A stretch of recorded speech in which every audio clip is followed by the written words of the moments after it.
আপনারা দেখেছেন বিজেপি প্রার্থী সুকান্ত মজুমদার জেতার পরে এই লোকসভা কেন্দ্রে 10টা মানুষের উন্নয়নের স্বার্থে 10 দিন দিল্লির বুকে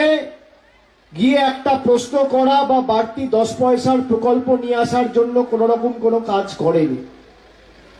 উপরন্তু মানুষের টাকা কি করে বন্ধ করা যায়, গরিব খেটে খাওয়া মানুষ শ্রমিককে কি করে রাস্তায় বসিয়ে দেওয়া যায়, কি করে মানুষকে পথে বসানো যায়, নিপীড়িত বঞ্চিত করে রাখা যায়, অত্যাচারিত শোষিত করে রাখা যায়, লাঞ্ছিত বঞ্চিত করে রাখা যায়, বিজেপি নেতারা বারে বারে তার চেষ্টা চালিয়ে গেছে।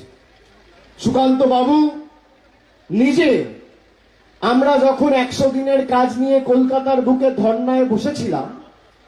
তিনি বলেছিলেন যে আমি একটা ফোন করলে টাকা চলে আসবে।